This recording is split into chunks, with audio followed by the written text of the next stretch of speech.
কেন্দ্ৰীয় চৰকাৰৰ MSME marketing বোৰ্ডৰ বিশেষ পদক্ষেপ ভাৰতত প্ৰথমবাৰৰ বাবে পাঞ্জাৱৰস্থিত বিপণন ক্ষেত্ৰৰ চৌহদত 8খনকৈ ৰাজ্যৰ বিভিন্ন থলুৱা সামগ্ৰীৰে মুঠ 40খন স্থায়ী বিপণী স্থাপন কৰা হৈছে। প্ৰত্যেক ঘৰত প্ৰতিটো হাতত সকলোৰে বাবে ৰোজগাৰ। মাননীয় প্ৰধানমন্ত্ৰী নৰেন্দ্ৰ মোদীৰ এই দৃষ্টিভংগীৰে অনুপ্ৰাণিত হৈ MSME মাৰ্কেটিং বোৰ্ডৰ এই বিশেষ পদক্ষেপ। গ্ৰাহকে এতিয়াৰে পৰা বিপণন ক্ষেত্ৰ চৌহদতে ক্ৰয় কৰিব পাৰিব উত্তৰ পূৰ্বাঞ্চলৰ 8খনকৈ ৰাজ্যৰ বিভিন্ন থলুৱা সামগ্ৰী।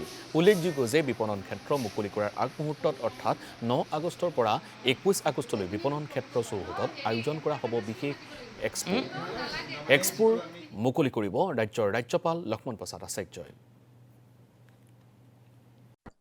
हर घर हर हाथ रोजगार हो सबके पास এইটো হৈছে আমাৰ মাননীয় প্ৰধানমন্ত্ৰী ডাঙৰীয়া শ্ৰী নৰেন্দ্ৰ মোদী দেৱৰ এটি সুন্দৰ শ্লোক আৰু তেখেতে সকলোখন ঘৰৰ বাবে প্ৰত্যেকজন ব্যক্তিৰ বাবে এই কিছু তেওঁ এনেকুৱা ধৰণৰ আঁচনি লৈ আহিছে যি আঁচনিৰে আজি আমি MSME মাৰ্কেটিং বোৰ্ডৰ থ্ৰুদি আমি আগবাঢ়িবলৈ ওলাইছোঁ।